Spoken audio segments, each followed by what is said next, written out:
সে অনেক দিন আগেকার কথা। টুনির বাসাটি যেন কেউ প্রত্যেক দিন ভেঙে দিত। এ কারণে টুনি একটি ভালো ডাইনির কাছে আসে আর ডাইনিকে বলে, ডাইনি, আমার বাসাটা যেন কে এসে প্রত্যেক দিন ভেঙে দিয়ে যায়। তুমি দয়া করে আমার বাসাটি ঠিক করে দাও ভালো ডাইনি। ডাইনিটির টুনির কান্না দেখে খুব মায়া হয়। এ কারণে সেই ভালো ডাইনিটি টুনির বাসাটি তার জাদুমন্ত্র দিয়ে আবার ঠিক করে দেয়। ডাইনিটি টুনির বাসাটি বানিয়ে সেখান থেকে চলে যায়। এরপর থেকে সেই টুনি পাখিটি সেই বাসাটিতে থাকতে শুরু করে। হঠাৎ একদিন টুনি পাখির প্রচণ্ড খিদে পায় আর সে খাবার খোঁজার জন্য জঙ্গলের উদ্দেশ্যে চলে যায়। টুনি চলে যাওয়ার কিছুক্ষণ পরেই সেখানে চলে আসে একটি দুষ্টু ডাইনি। আর দুষ্টু ডাইনিটি বলতে থাকে, টুনি, তুই আবার বাসা বানিয়েছিস? দাঁড়া, আজকে আমি তোর বাসাতে আগুন লাগিয়ে দেব। এই বলে সেই দুষ্টু ডাইনিটি টুনির বাসায় আগুন লাগিয়ে সেখান থেকে চলে গেল। ঠিক তখনই টুনি তার নিজের বাসায় ফিরে আসে এবং সে দেখতে পায় যে তার বাসাতে কেউ যেন একটা আগুন লাগিয়ে দিয়েছে।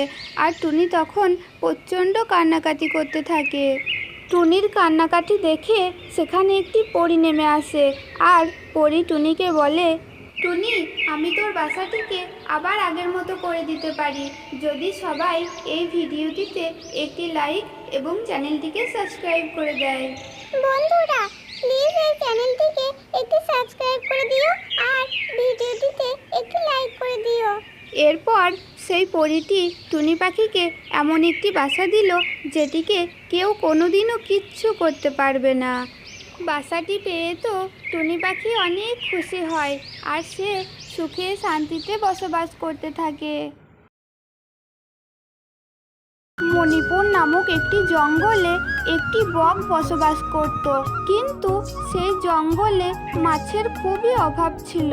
এই কারণে সে সিদ্ধান্ত নিল যে সেই জঙ্গল ছেড়ে সে অন্য জঙ্গলে চলে যাবে। কিন্তু তখন তার ডিম পাড়ার সময় ছিল। এই কারণে সে সেই জঙ্গল ছেড়েও চলে যেতে পারছিল না। তাই সে সিদ্ধান্ত নিল যে সে ওই জঙ্গলেই বাসা বানিয়ে বসবাস করবে। এরপর সেই বকটি একটি ভালো জায়গা খুঁজে সেখানে বাসা বানিয়ে ডিম পাড়ল। এইভাবে বকটি তার ডিম দুটিতে তা দিতে থাকলো আর একসময় সেই ডিম দুটি থেকে দুটি ছানা বের হলো। সে তার ছানাগুলিকে নিয়ে বেশ সুখেই ছিল, কিন্তু তার মাথায় হঠাৎ একটা চিন্তা খেলে গেল। আমার ছানাগুলো তো মাছের জন্য খুবই কান্নাকাটি করছে, কিন্তু এই সময় আমি মাছ কোথায় পাবো? আর এই জঙ্গলে যা মাছের আকার, তাতে তো কোথাও মাছ পাওয়া যাবে না। কই যাই দেখি, জঙ্গলে যদি কোথাও মাছ পাওয়া যায়। এরপর সেই বকটি বেরিয়ে পড়ল মাছ খোঁজার জন্য, কিন্তু সে কোথায় মাছ পাবে? কারণ এই জঙ্গলে তো একটাই নদী আর সেই নদীতে তো একটাও মাছ নেই।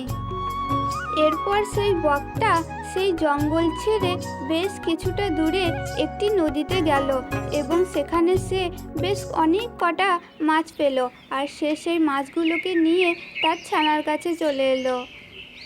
ছানাগুলো তাদের খাবার পেয়ে তো খুবই খুশি হয় এবং বকও তাদেরকে দেখে খুবই খুশি হয়।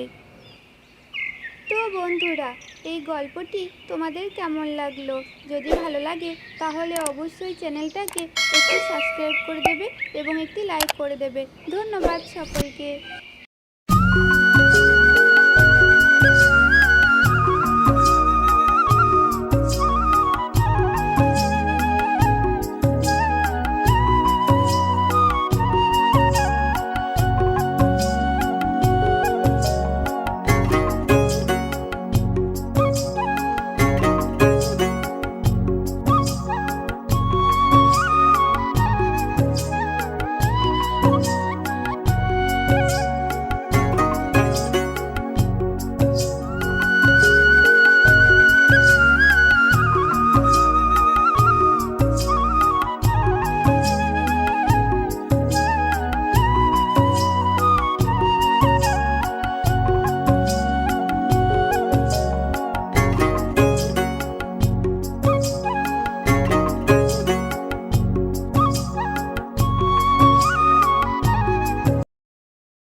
একদিন আগেকার কথা, টুনির বাসাটি যেন কেউ প্রত্যেক দিন ভেঙে দিত।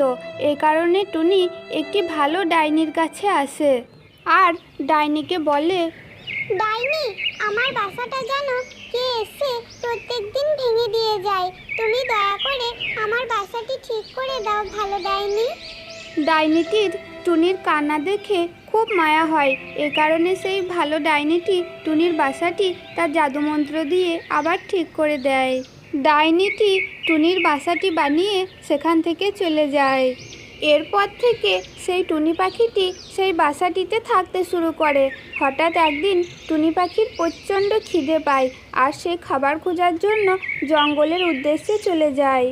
টুনি চলে যাওয়ার কিছুক্ষণ পরেই সেখানে চলে আসে একটি দুষ্টু ডাইনি।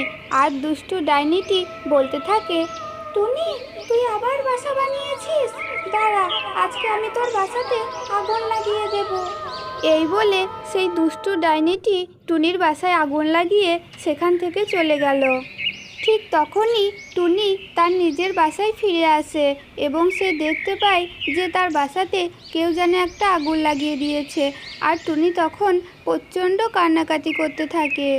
টুনির কান্নাকাটি দেখে সেখানে একটি পরী নেমে আসে আর পরী টুনিকে বলে, টুনি, আমি তোর বাসাটিকে আবার আগের মতো করে দিতে পারি যদি সবাই এই ভিডিওটিতে একটি লাইক এবং চ্যানেলটিকে সাবস্ক্রাইব করে দেয়। বন্ধুরা, প্লিজ এই চ্যানেলটিকে একটু সাবস্ক্রাইব করে দিও আর ভিডিওটিতে একটু লাইক করে দিও। এরপর সেই পরীটি টুনি পাখিকে এমন একটি বাসা দিল যেটিকে কেউ কোনোদিনও কিচ্ছু করতে পারবে না।